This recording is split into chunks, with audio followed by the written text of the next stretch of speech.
chance to look at the film, Pat's performance on Saturday night, would you say that that maybe was the best production you've gotten out of that position so far this year?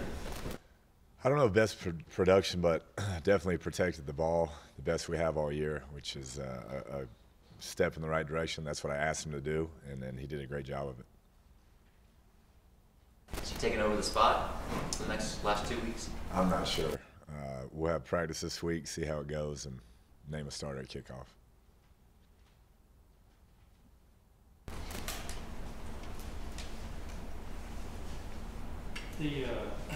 Cliff, the reason for Pat starting on Saturday, was that primarily because of Davis still not being quite where he wanted to be, or because he wants to give Pat a chance?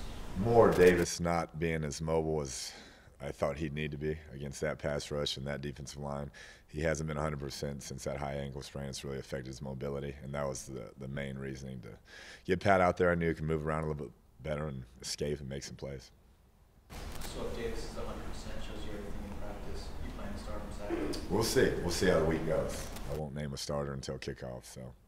What will be the determining factor? Just legs mobility? Yeah, I think a lot of it will have to do with that, and just see, Pat's progression. He continues to improve, and he didn't play flawless, but like I said, taking care of the football has been a big pain in our side this year, and being able to do that really helped us. So I'll see how they both look at practice and take it from there. From summer to today, how much has Patrick improved, and what is he most improved? Night and day, just operating the system. The signals, getting the protections right, get us in the right play. He did some good checks at the line. Just overall operation, he's come a long way. Once these last 2 games are done, where do you see the quarterback competition? How do you guys see the quarterback competition as you go through the spring? Yeah, I see it being a good one. You bring in Jarrett Stidham, and you get Pat and Davis and Nick Shimonek's here, who sat out this year as a redshirt transfer from Iowa, and Vince Testaverde. So there'll be a bunch of guys, which is a good change up from where it was last year. So we're finally getting some depth to that position, and it should be a good competition.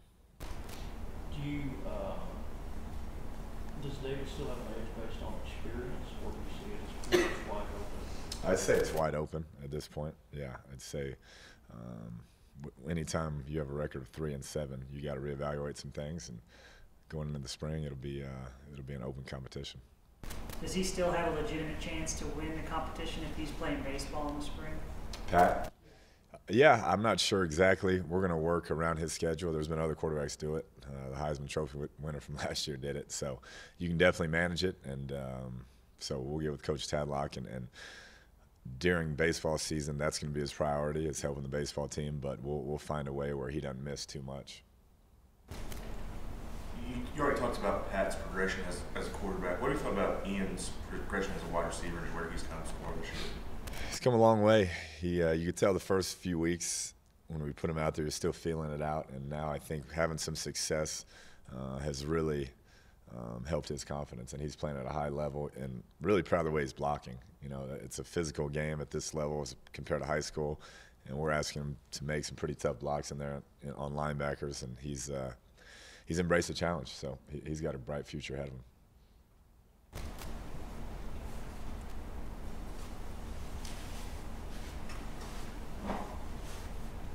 Kliff, what's the message over the last 2 weeks, knowing that the season's done? After that point, what are you guys looking for from a coaching staff standpoint and the kids' effort? Continue to improve. I thought effort was great this last week. Had a lot to play for. Had senior night, fighting to stay alive for a bowl, and obviously we can't make a bowl any longer. But for these seniors, the rest of us owe it to them to step our game up these last 2 weeks. We're going to give Iowa State's best shot. It's their senior night. We know that, and we better continue to improve, or else it won't be pretty these last 2 weeks. What would you say, beyond continuing to improve, what do you want to see, say top 2 or 3 areas where you would like to see that improvement? Yeah, the big step was turnover margin, and we made some strides in that last week. I think mental mistakes, we have to continue to cut those down, which that hurt us, especially defensively last week. And then just, some of these younger players that have had to step up, continue to see their progression in understanding our systems and giving great effort. You touched on it a little bit, but just talk about the challenge of going into Ames against a hungry football team looking for a win as well in some tough conditions. Yeah, it'll be tough. That's a tough place to play. It'll be colder than we're probably used to playing in, and it'll be a big game for their seniors and their crowd, and we know that. So we better get up for it, and it'll be a good challenge for our team to see what type of character and what type of heart we have.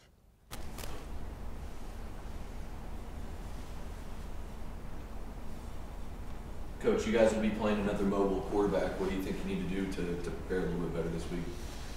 It's a great question. We haven't done a great job of slowing many people down in any phase. So he's a guy who you look at a couple of those games against Kansas State, Texas, played unbelievably well and is much improved from last year. So I'm sure after watching the film, they're going to use him and run him a bunch, and so we'll have to try and have a better answer than we did last week. Do you have a sense for what Mike Smith's role will be once the season's over?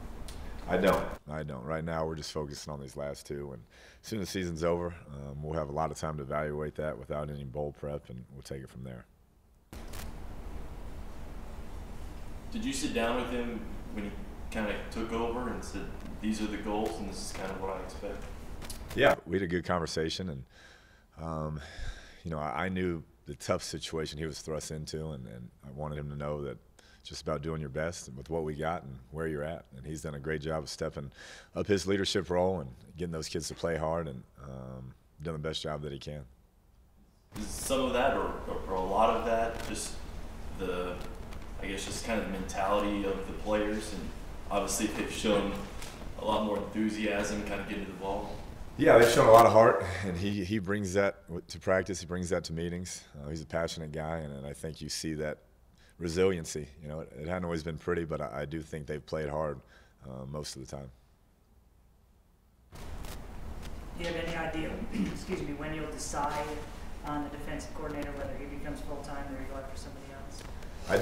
I don't. I'm sure very soon after the season we'll try to get it sorted out because you got recruiting coming up in January, but I don't have a timetable right now. You think Mike being our interim guy has impacted recruiting defensive players? I'm not sure. I think players know coaches come and go, so that they got to fall in love with the school for the right reasons, and so I couldn't say either way on that. If you were to hire another defensive coordinator, do you know where you want to look for another position coach yet? I probably have a pretty good idea. Yeah, you kind of, as this thing goes, you focus on what you got to accomplish, but start collecting ideas as well.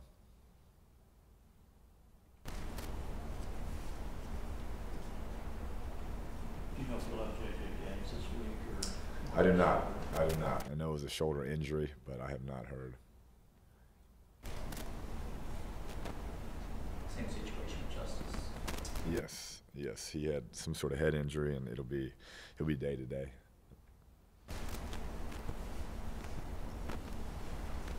Cliff, can you elaborate on what you mentioned Saturday about protecting the signals, and how, from what you have heard through the grapevine, how many games before Saturday do you feel like your defensive call have been out there, as you said? Yeah, I'm not sure how many games. I won't get into specifics on that, but you can deduct what may have happened, I'd say. But I don't know the number of games.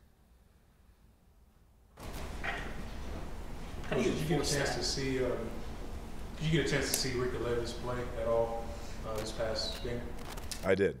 Can you talk a little bit about his success on the front line? He's improved.